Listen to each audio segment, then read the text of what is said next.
Have you ever met or spent time with the king of kindness? How about the queen?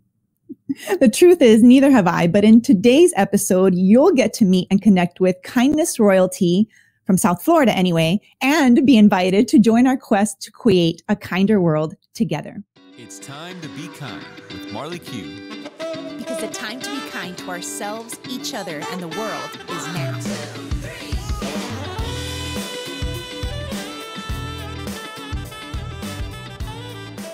Welcome. Thank you so much for making time to be kind with Marley Q and our special guest today, Patrick Morris. Patrick, I call Pat. He's been my friend for many, many years. I can call him Pat and call him the king of kindness, like so many people do, not just in South Florida, but throughout the nation. Pat is known as the king of kindness because he has a career in philanthropy, civic engagement, and professional volunteerism for over 3 decades. So he knows a thing or two about making time to be kind and the impact, especially as he serves as the director of civic and philanthropic partnerships at Miami-Dade County's Office of the Mayor. Thank you for making time to be kind with us today. Pat, welcome. Marley, great to see you again. And yeah, we've known each other for a long time. So we've been working on this kindness thing together for a long time and super excited to be with you today. Thank you. Me too. And for our Parkers that might be listening and connecting just for the first time, a Parker is a person that performs acts of random kindness. Every episode, I've got to let people know that I am a serial acronomist and I have my own lingo, and you will be speaking it very soon. So Pat and I are Parkers, and we've also been called like the king and the queen of kindness in our own respects. How do you feel about being called the king of kindness? Let me ask you. You know, I find it to be exactly who I think I am. Friendly, generous, and considerate. That's lessons I learned as a young child, and I would like to think that I've passed on to my kids. And when my friends write my epitaph, that those will be 3 words that'll be, along with kindness, maybe king of kindness, will be on my headstone somewhere. Not anytime soon, but when that time comes, I'd be proud to be known as somebody who was kind. What a life, right? I have to be honest. I've been called the queen of kindness, and it always makes me like, oh, like I haven't fully opened to receive that. And I guess I still have some healing and work to look into that. I'm only the queen of my home. That's all I know. I'm the queen of my home and my kingdom, right? But I do like to think I'm the spark of kindness, right? And that's what we're doing here at Time to Be Kind with Marley Q, is providing a little spark of kindness. And today I'm just so grateful that it gets to be with you. And I want to just hear from you. I mean, you've been doing this work for over 3 decades. How did you get started? How did you find your passion for service and philanthropy? Well, you know, it sounds funny, but I literally started as a young child. You know, my grandfather started the Irish American Society in Mineola, Long Island. You know, we used to spend Sunday afternoons holding my mom and dad's hand, going to the Irish Community Center. And part of what was always a part of that was a social piece, and there was a community piece. So I kind of saw that as a young child. You know, my dad was a member of the Knights of Columbus. We always were going to do projects with him when I was a young kid. I'm the oldest of 6. All of our kids in my family did that at young ages. He was involved in politics on Long Island, and I spent many a Friday night and a Saturday or Sunday going to either a synagogue, a black church, or a church with an elected official that my father was supporting. And, you know, I remember being a young kid sitting in a black church in Glen Cove in Long Island and looking at these beautiful big hats that the ladies were wearing in church. And, you know, it's a memory that stuck with me from the time I was a little kid. So being involved in service and doing things in the community has kind of just been something that's been kind of who I am from a young kid, and, you know, continued that in high school. And, you know, we moved from New York to Pennsylvania when I was in high school, and there was an earthen dam that collapsed in Johnstown, Pennsylvania. Not the first time it happened, which was like in 1926, but in like 1976, I think. And I went as a high school junior with about 20 other kids and shoveled dirt out of people's basements because the water had flooded into their basements. And, you know, it's it's one of those things like many years later now, but I remember that senior citizen mom and dad, grandma and grandpa, basically welling up and crying, saying that if you young people hadn't come here, I don't know how we would have got the dirt out of our basement. Well, it wasn't dirt, it was mud at that point. And so like I remember, that more clearly than anything about the impact of, being a person who, with a shovel in a hand and a wheelbarrow could make a difference in people's lives, that if we didn't do it, who was going to do it? And so I think, I've seen that and talked to friends over the years, like if you don't do it, who's going to do it? And that was always a pretty good reason for me to step in and do whatever it is. So it really sounds like kindness was your identity. And I think that's so important. I started a hashtag a couple years ago, and my first product that I put out was called I Am Kindness. Cards like if we can identify with that is at the core of who you are. That is your identity. I am kindness. And it's very easy to identify when you're being that and when you're not being that, right? It's like a standard of being. So I love hearing that in your story. And I'm curious, Pat, because focus on a life of service and always being of service to others and putting that energy out on a consistent basis can be exhausting, right? Kind of like a life of service could be really kind of tiring and exhausting. Can you speak a little bit to that and how you keep going? What keeps you in this work? Yeah, it's funny because, Marley, you may know this, you may not know this, but I was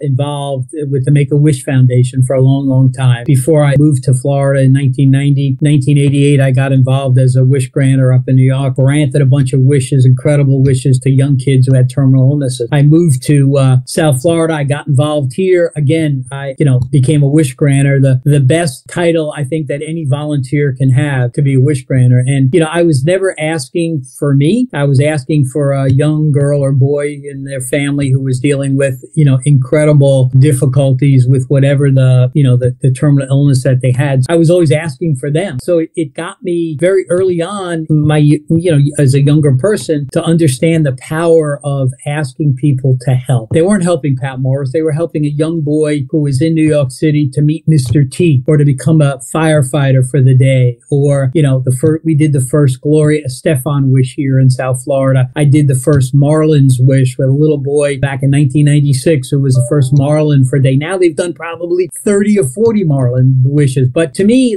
I saw the power of volunteerism and what that meant to that family. I didn't know that family. I didn't know that young kid. And most of them I never met again, except for those couple days where they came into my life and I came into their life. But I saw the power of what that did for them. And, for whatever it did to them, it did for me 10 times more. That feeling that you got from helping somebody at that level is something that I never forget and I never have forgotten. And I get it whether I'm, at junior achievement at a school, or I'm with the Date Education Fund at a school, or I'm doing Bonanza in Miami. That piece of volunteering is something that I have always felt you get back 10 times more than you give. Absolutely, 100%. I refer to that as kind of enriching your life with the currency of kindness, right? If we were to have been taught to value the currency of kindness the way that we value monetary currency, we would live in a completely different world. Don't you agree? 100%. No doubt about it. Absolutely. What do you think is the difference between philanthropy and charity? Yeah, I think, I don't ever use the word charity anymore. Charity's a handout. I mean, that's what it sounds like to me. That's what I've always thought it was, even before I kind of had this philosophical shift. Philanthropy, obviously, is giving to support a cause, whether it's your time that you're giving. It can be philanthropical time that you give or philanthropical dollars, clearly, that you give. I know one thing that I started when my kids were little, they're now 18 and 20. We haven't done it in a while, but, we used to, when we found money on the street, or we found $1 here or a quarter, whatever, we put it in a jar. And we'd kind of, after a couple of months of putting that together, we brought it to the Publix, figured out how much money we had, and then we donated that to a nonprofit. And so teaching my kids that anybody can be a philanthropist, just like Warren Buffett or Jeff Bezos at Amazon, or, whoever it is, right, in our own community that are amazing philanthropists like Anna Milton or Joe Fernandez. I mean, the folks who give big, big dollars. If you're giving anything that's yours and you're giving it away, again, whether it's your time or your money, you're a philanthropist. And again, I just go back to, it always comes back to you 10 times more than you ever give out. Yes. I speak at a lot of schools, right? Whether it's career day or just invited to come and speak in classrooms or auditoriums, what have you. And I love being able to tell children, especially elementary school age children, that they can be a philanthropist, right? You don't usually get that career option at career day. And I come in and say, I am actually myself for a living. I have a business called Marley Q LLC. But really who I am a kindness influencer. I'm a philanthropist, and so are you. And no matter what you choose to do as a profession or a career in your life, whether it's, and I'll say, an entrepreneur, a doctor, a dentist, a teacher, whatever, the kids would say to me that they wanted to be, you can be a philanthropist while doing that, right? You can be a philanthropist. At the core of philanthropy is a genuine love and concern for humanity and being committed to offer your resources, be it time, money, expertise, skills, connections, anything that you have to offer. I think that is philanthropy. So I hope that all of our Parkers listening here today are reminded that you have this superpower. You are the king or queen of kindness in your own kingdom, in your own world. And we all have this power to be the spark of that in our community and ultimately shift our culture and how we treat each other in our homes, in our workplaces, in our schools, in our community, in our churches, out in traffic, right? Yeah, right. Yeah. I mean, it goes back to, I know you said that you're a spark. I think you're 15 years later that we've known each other, a raging blaze of a fire these days of kindness, not a spark by any means. But, kindness is a choice, right? I mean, you can be nice, you can be kind, but it's a choice that someone has to make. And I think the thing that is just a fact is that, our brain is wired to be kind and to be nice. And the more we are kinder, the more the synapses fire in a very positive way to make us happier people. And it's not something that, Dr. Pat is telling you. Is actually Harvard-based research that is in evidence that, you could go find that talks about kindness and the impact it has on you as an individual. To me, a kindness is always a ripple effect. You do something for somebody, they see it, they take it, and they pass it on. And, I always feel that's happening all around me all the time when I see just random acts of kindness that happen all the time. All the time. And you said it, it's when we see it, when we are aware and present to it, and when we practice kindness. And that's why I even, brought this podcast back, was to recommit myself to making the time to be kind, to putting it on the calendar, scheduling the time to reach out and connect with people that are kindness influencers, that are Parkers, that are, kindness superheroes, right out there. Because there's a lot of us, and we, in small ways, in grand ways, but every day in some way, we have this responsibility to keep this currency of kindness going. And I'm just so grateful for the work that you do every single day. I know that for the past, decades, it's been kind of, using your words, from the outside in, on philanthropy. And now that you're working for local government and for the office of the mayor, focused on philanthropic partnerships and how can we create more civic engagement in our communities, how can we inspire people to collaborate and work with our local government and bring kindness to the table? Yeah, it's a great question.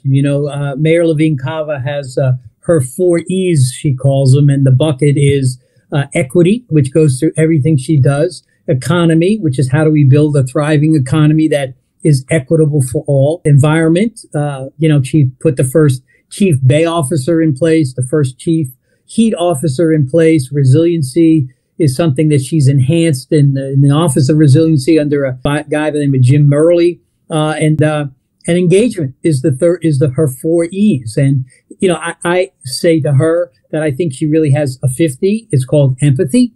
Because everything that she does is with an empathetic heart and an eye to how can we be equitable about it? How can we engage people? How's it going to help our economy? And, what's the environmental ramifications of anything we're doing? But it's all through a lens of empathy. And, empathy at the end of the day is, again, it's that kindness and that being nice piece of it. And I think that, my first time in county government, the last few years with the mayor, I've known the mayor for over 30 years. So excited to work with her. and work under her leadership of the county departments that we work with. But I can tell you that this is a mayor that is open to engaging the community, who wants to have the community to everything we do is transparent so the community can see what we're doing. And there are just a lot of ways, whether it's on county boards or the volunteer opportunities that are available throughout, county government to get engaged in our community, that I think there's probably no administration that is as open to getting our country into the offices and engaged in our community. And, super excited. I'm one of the guys on her engagement team who helps make that happen. Whether it's individuals, whether it's corporations, again, we've got a whole group of philanthropists that are moving to Miami-Dade County.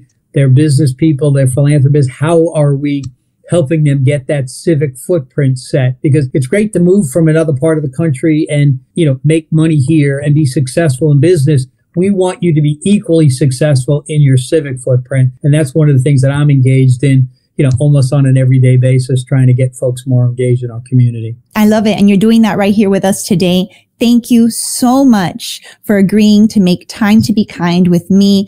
Pat, how can people get in touch with you and learn a little bit more as to how they can connect locally? Absolutely. Very easily, my cell phone is 786-325-2223, or you can reach me by my email at county in the mayor's office at patrick.morris2 at miamidade.gov. And I'm a quick responder to emails, so any questions I'm happy to answer and help anybody get started in their journey in service to our community. I love that. Are you listening, Parkers? Like, we just had the king of kindness give you his cell phone and email address. I mean, really, we have no excuse as to not connect and reach out and get engaged, because you and I both know the power that exists when local residents and citizens take ownership of the community that they live in and contribute and seek ways to give back, to be of service in some way. And there's so many different opportunities when you actually serve, when you actually become the spark of that engagement. You have the power to do that. Kindness is your superpower. And I hope that this episode has inspired you to reach out and be either the king or queen of kindness in your own way today. Absolutely. Thank you, Marley. Thank you so much. I hope you found that conversation as inspiring and enlightening as I did. Join me and Pat over in our Kind Crew Facebook group, where we engage after each episode. If you haven't joined our Kind Crew yet, you can find the link in this episode's show notes. Visit marleyq.com/this episode number. So whatever number this episode is, marleyq.com/that number. I'll see you next time. Thanks for making time to be kind with Marley Q.